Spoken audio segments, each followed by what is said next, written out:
Welcome to the Bitcoin Source podcast, where we delve into the world of Bitcoin and cryptocurrency. I'm your host, Dadu, and today we have a special guest joining us, Marcel Lorraine. She is the founder and CEO of Bitcoin Dada. Bitcoin Dada is a woman-centric entity that is working towards educating African women into Bitcoin. Please welcome Marcel to the show. Thank you so much, Dee. So my name, as you've heard, my name is Marcel Lorraine. I'm the founder of Bitcoin Dada, and glad to be here and share my story with you. Yes, likewise. So, Marcel, let's start this off quickly. Can you share with our audience the story behind founding Bitcoin Dada and what initially drew you to focus on financial inclusion and empowerment? Okay, so a bit about my background. So I went to campus for banking and finance. And then I left, I graduated, got employed by a bank. But then after a month, I felt like this wasn't for me, like the 8 to 5 thing wasn't working for me. So I left and started my own businesses. I can say I'm more of an entrepreneurial person, other than like desk person, right? So I started my own businesses, then founded Loris Events. Actually went back to school and did events organization. And then I founded my own company called Loris Events. Loris Events consults for both corporate and social events.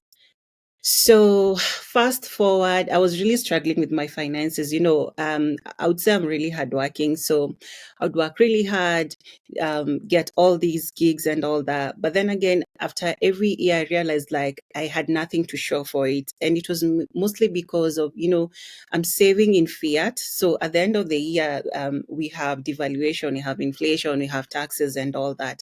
So it was really nagging me. And I was trying to figure out how I can maneuver that, how I can navigate around our economy, right? So I in 2018? Yeah, 2018, we had a lot of hype around blockchain technology, just the same way we have now with AI and metaverse.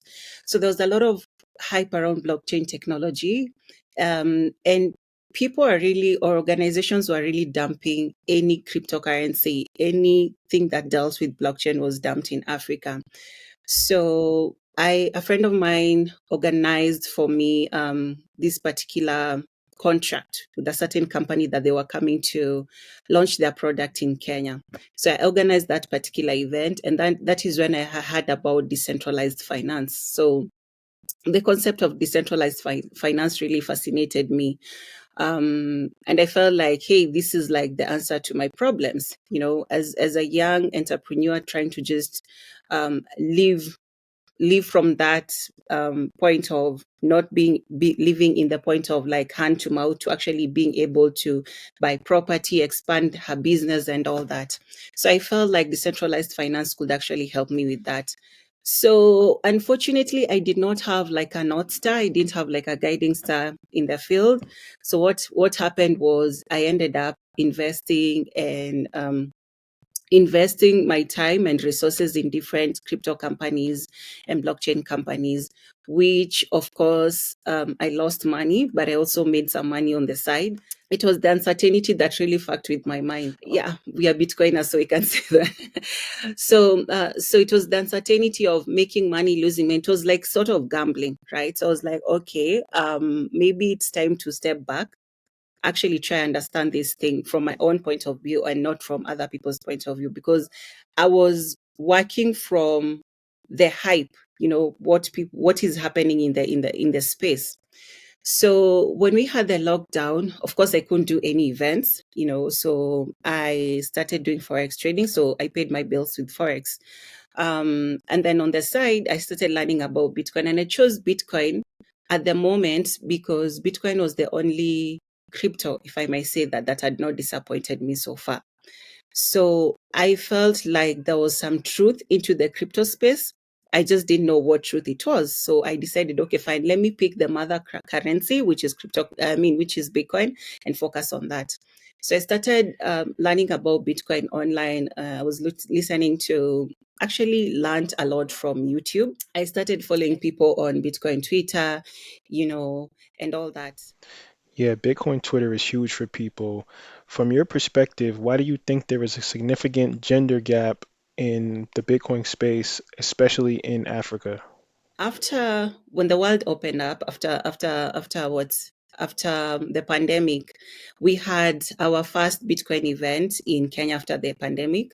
So again, a friend of mine told me like, oh, there's some Bitcoiners coming into their country. You know, there's some Bitcoiners who want to like have like a small intimate meeting, and you're an event organizer. Why don't you do this for us? So I actually organized that particular event.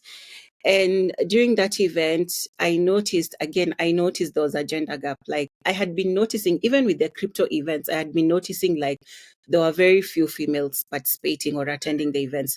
But the difference was in the crypto space, we had like, or I felt like it was like 70 to 30% attendance. But with the Bitcoin space, which was actually my first one in Kenya, it was basically like 98 to 2% because we are like only two females in that particular meeting. And remember, I didn't go there as a Bitcoin. I just went there as like an event organizer, right? I just decided let me stay, listen to what these people have to say, because again, I want to start contributing, or I want to start making decisions, my investment decision based on actual information. So at that particular event, I decided, you know what, with the information that I've gathered, and females being like the majority of the population in Africa, it doesn't make sense us being left out. You know, this is a new revolution. This is a new tool that can empower all Africans. So, um, if we all want liberation against the monetary financial system, then we need everybody on board. So I was like, okay, already the men are in this space. We also need female participation to be decision makers, policy makers, contributors, devs, investors, whatever way that they can come in and contribute. So I reached out to a few of my friends and I asked them, like, have you heard about Bitcoin? They were like, yes. And I was like, why don't you participate? And they're like, oh my God, this is a male dominated field. And there was all sorts of um, reasons as to why they don't attend those meetings. So I was like, okay, fine. This is the problem. What is the solution? So I came up with that solution. And this was creating a community, a safe space where females can actually come and share their challenges. They can come and learn. They can come and share the experiences as well and contribute to that particular space. Awesome. In what ways do you believe Bitcoin and blockchain can empower African women both economically and socially? And how does Bitcoin Data kind of help in that effort? So essentially, Bitcoin Dada, what we do is to try and empower the African female through financial education with a focus on Bitcoin. So we actually leverage on Bitcoin as a tool. What happens with Bitcoin Dada is we have online classes that runs for like 6 weeks. So it's an online course that runs for 6 weeks. It's open to all African females. After the classes, they get to graduate and they get to decide, how do I want to participate in the space? So we have recently launched a mentorship program to just close in that education gap. For the first cohorts, we only had the education and then did the graduation, and that was it. But for the last cohort, we've had a mentorship program where the girls get to go through the mentorship program. And then if possible, we try and match talent and skill to different organizations. So we not only focus on Bitcoin companies because there are so few and not all of them are hiring. So we also like try and match them with tech companies. And we are hoping that next year it will be bigger and better and well structured. We just started, it's like a pilot. It was like a pilot. And I am happy to say that we have a few students who've already been matched to companies. And I think the one that I really love, or was really like a success for me, was matching skills to Bitrust. So yeah, so that is what Bitcoin Dada is all about. Also mentoring them in starting their own businesses, because that's also important. And also trying to create their own companies in the Bitcoin space, because there's a lot that they can do in the space. For Africans in Kenya in particular, because they're so kind of bogged down with all these different cryptocurrencies, people trying to convert them to buy into this or to buy into that, how do you address the concerns related to the volatility of Bitcoin or the potential regulatory challenges that African nations might see as Bitcoin becomes more ubiquitous in the space? Okay, so two things. One, it's very important. This is why we focus on financial education, not just on Bitcoin, because it's important for people to understand, even with our own fiat currency, they're already volatile. I mean, if you look at what happened to Malawi, their currency got devalued by 44%, just like, was it last week or last week, but one. So you can't really say Bitcoin is volatile, unlike our fiat currencies. So once one starts understanding that, they know, okay, fine, Bitcoin might be a better option. Now, two, as much, again, so yeah, we do agree Bitcoin is volatile. Hey there, fellow Bitcoin enthusiasts. We just wanted to take a moment to appreciate you for tuning in to the Bitcoin Source, a Bitcoin conversation. Your support means the world to us as we dive into the exciting world of Bitcoin, blockchain, and all things cryptocurrency. If you've been enjoying our content, don't forget to hit that like button. It's like a virtual high five that keeps us motivated. And hey, sharing is caring. If you know someone who'd geek out over Bitcoin as much as we do, hit that share button. Finally, if you want to stay up to date with all our latest episodes and insights, make sure to hit that subscribe button and ring the notification bell. You won't want to miss a single update. Thanks for being a part of our community. Keep exploring, and remember, the future is decentralized. Now back to the episode. And I do hope that we get to come up with a solution such as the stable sats, and especially for people who are actually who started accepting Bitcoin as a form of payment.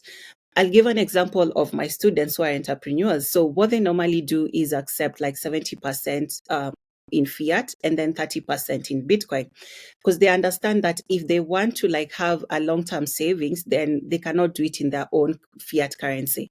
So they actually opt for Bitcoin. And then also, people need to understand that Bitcoin is not like a get rich quick scheme.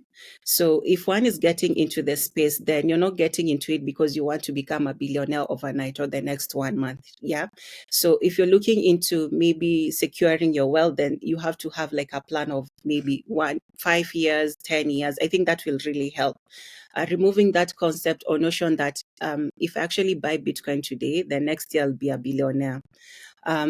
In matters of regulation, then there's a really gray area around African countries on that, and the beauty about Bitcoin, it's open source. And before it actually gets banned, and I'm not sure how that is going to be possible, being it's open source, it's permissionless and no one can actually control it, then it becomes challenging to say that the government has actually banned this particular crypto or Bitcoin in that country. So what we do is just encourage people to use it the right way, and especially if you can be able to use it on platforms that are non-KYC. Okay, thank you, Marcel, for that insight. And you've really been blowing up in the space lately, and of course, I'm going to give you your flowers, because I just think that you're just an awesome human being, and what you're doing for Bitcoin Dada for the women in Nairobi is something that needs to be kind of championed and talked about.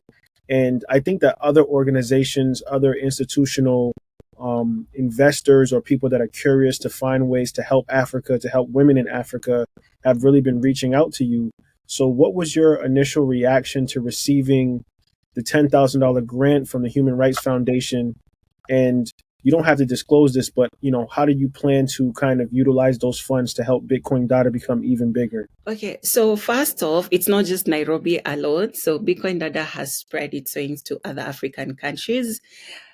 We have students from Uganda, Nigeria, South Africa as well. And we are looking to get into more countries. And this is one of the areas that the Human Rights Donation has actually been able to help us, running these classes, doing community outreach. We've been able to actually now start partnering with universities. So far we have done and also with the help of Machankura as well, we've been able to reach out to 3 universities here in Nairobi.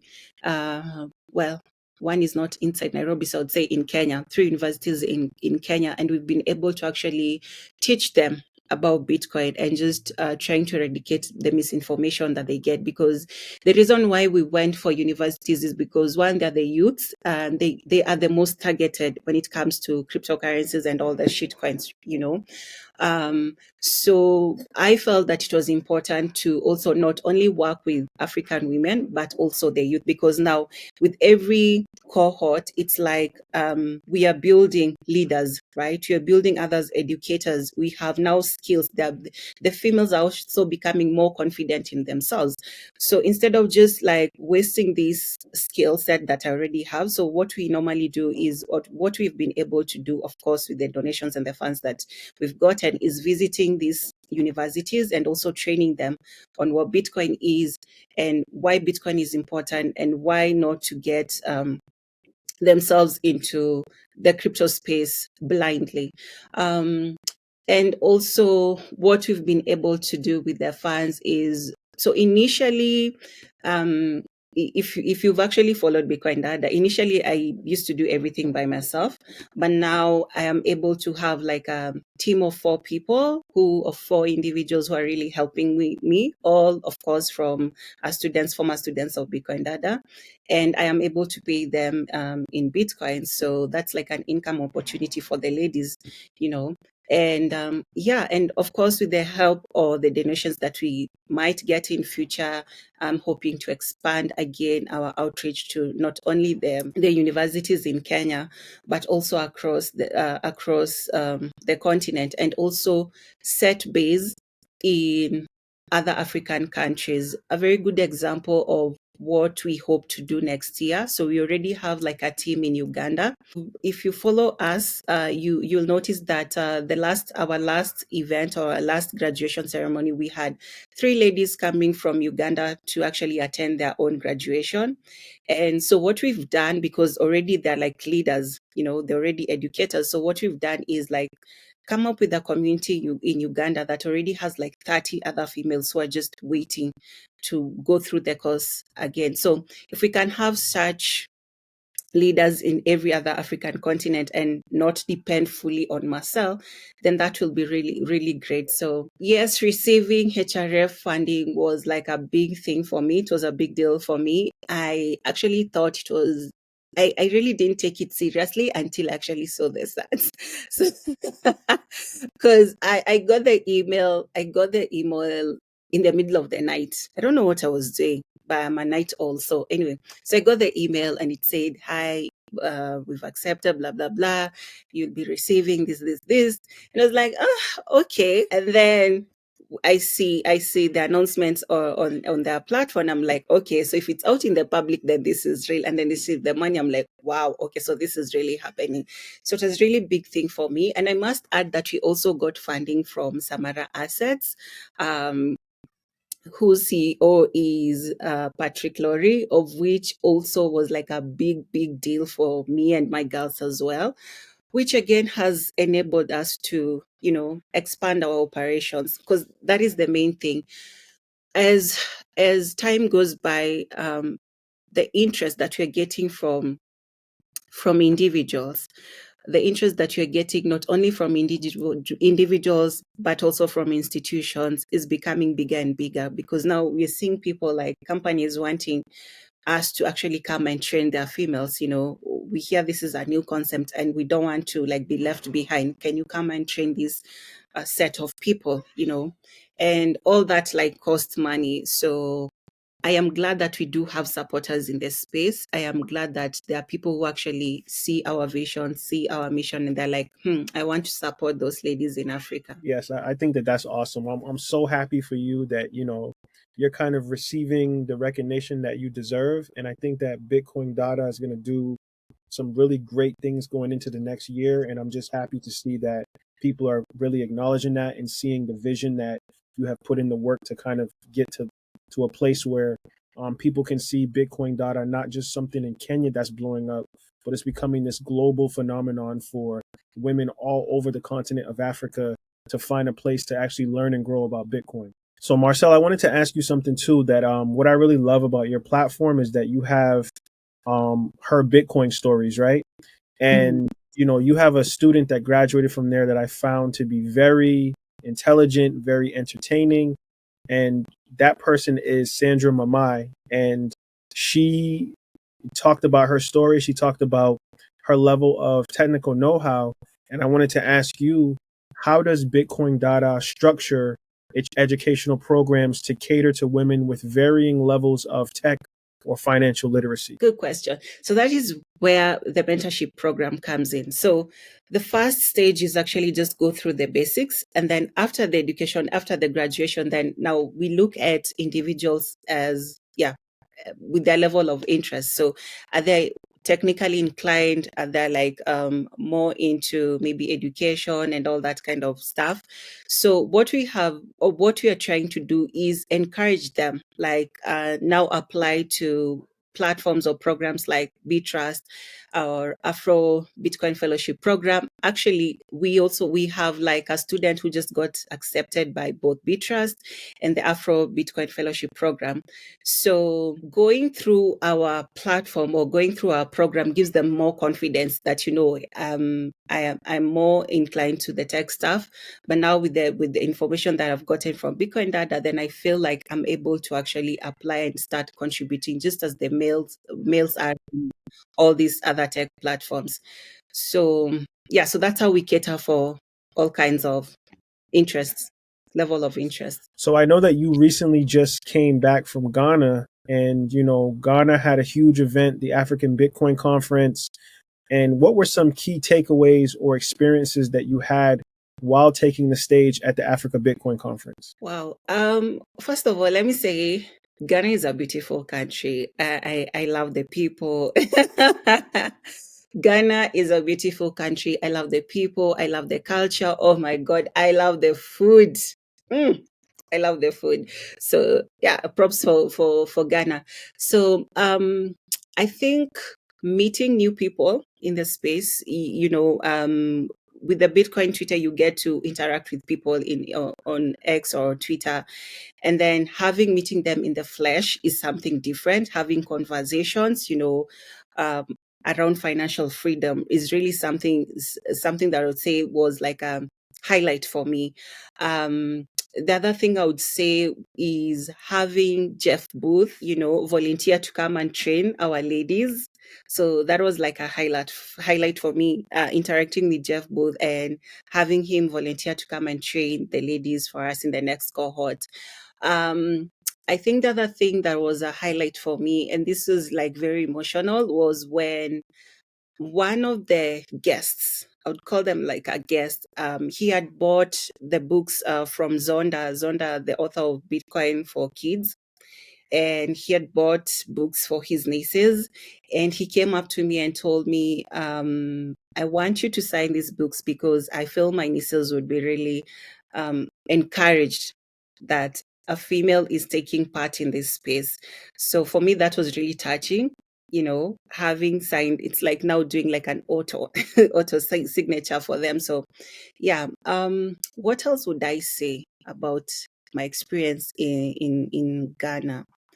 I mean, just being on stage, just being like a role model. Because one of the things with Africa or African females, we lack role models in this space. We are very few. Like I don't think we are more than 10. If I start counting females in the African females in the space, I don't think I'll get to my 10 finger. So being there, sharing the space, sharing the stage with other African females was really like, felt like, okay, I'm now a role model to other females who can be able to say, okay, fine, if Marcel is doing it, if Marcel is up there, then I can also be up there. And that is one of the things that I hope to be to a lot of African females, because I know for sure there's a lot of talent and skills in the continent, but what we lack as females is confidence. And this stems from the fact that we have been socialized to think that certain things, certain spaces, certain rooms are not meant for us. You grow up with your male cousins or whatever other male individuals, and for them they're encouraged, they're encouraged to speak up, they're encouraged to speak out, they're encouraged to participate in tech spaces, maths and sciences. But for females, you're not encouraged to do that. So you grow up with this mentality thinking that you're sort of like an inferior, or you grow up thinking that this is not, I cannot actually participate in this particular space. I'm not worth it. So having African females on that particular stage is like, it helps African females like build their confidence, grow from that level where they feel like they're nothing, or they feel like they're second-class citizens, to actually realizing that they also have power. They can actually hold positions of power in the space. They can be contributors, they can do whatever they want, as long as, I don't know, proof of work. Yeah, I'm glad that you said that because, anytime that people are curious about Bitcoin from a female perspective, I always let people know, like, look, you got to check out Marcel. You have to check out Bitcoin Dada, because what she is doing is going to really change the narrative of what it is to be female in Africa. And I know I always give you your props, and I might be a little biased, but I truly think that the mission that you're on, the statement that you're trying to give to the world, is something that is really going to change the perspective of Bitcoin for women. And I think that that is vastly important. And I'm super glad that the Africa Bitcoin Conference had you on stage to tell your truth, because so many women are looking to you. So many women are inspired by your story, and they're going to continue to be inspired by your story as your platform continues to grow into maturation in the next few years. So, I'm just truly honored to even have a conversation with you, Marcel, on, kind of your mission and, what people are looking for what an African woman, or what a representation of an African woman should look like in the Bitcoin space. And I think that you're doing that with the utmost potential and the utmost excellence. As Bitcoin Dada continues to grow and evolve, what is your ultimate vision for the organization and its impact across Africa? Okay. Well, I have a lot of goals for Bitcoin Dada. I would say two things, or three rather. I would say, again, I want every African country to have like a representation of Bitcoin Dada. I want us to get to the point where Bitcoin Dada does not depend on Marcel. I want to have like an open model that females can actually come and learn, build their own community, because again, we have 54 countries in Africa. So every country has its own challenges. So if we can get to sort of have leaders who understand their own country's challenges, what they're going through, how best they can actually utilize Bitcoin in their own country, I feel that would really like be a success for me. Two, I would say having like a Bitcoin innovation hub in Kenya, just have like a space where females can actually come and learn, have our events, because again, holding events in public areas is quite expensive, so if we can have like a station where people know that this hub is actually for Bitcoin Dada and it's for females or maybe the youth.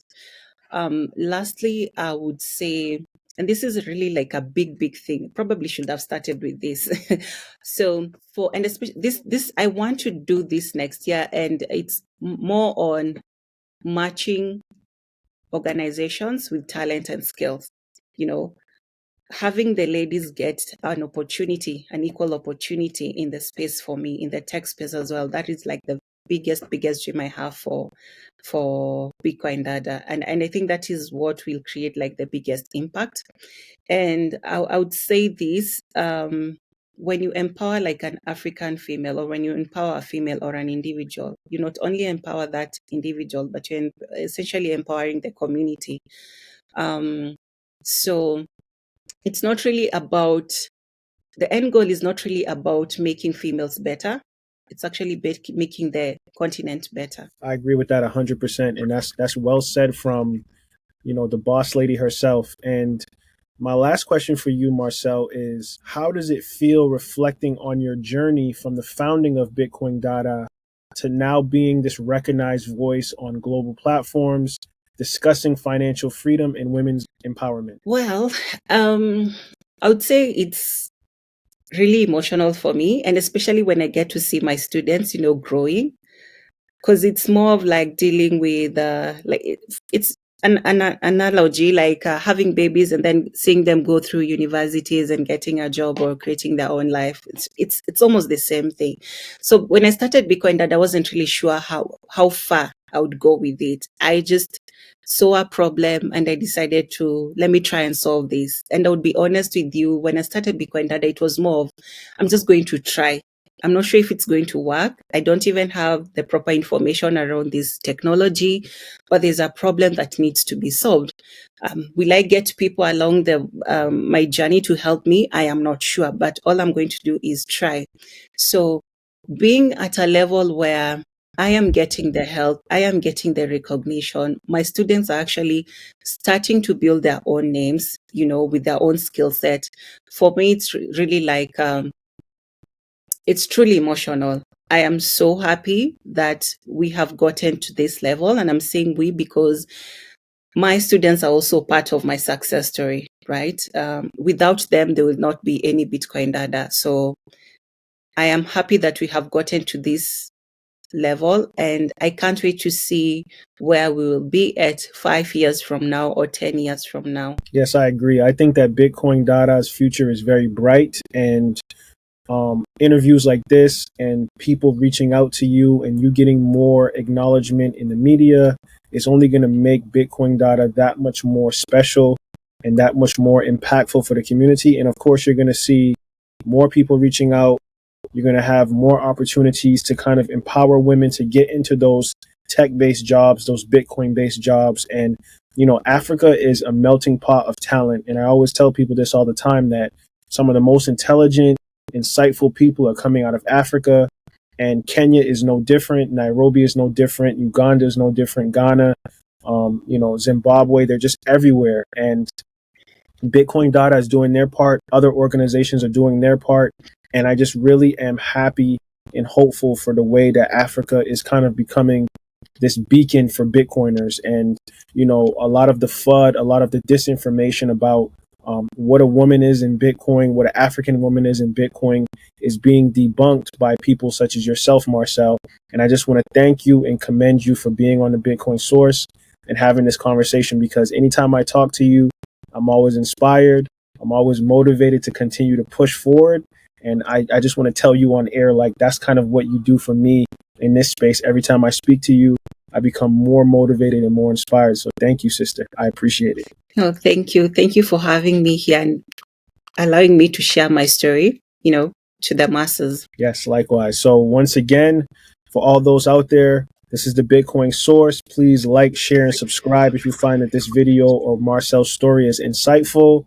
And I will see you guys and gals on the next one. Bitcoin Dada, now's the time to celebrate her. Yeah, she got her own keys. She got her own keys, man. Where my Bitcoin Dadas at? Where my Bitcoin Dadas at?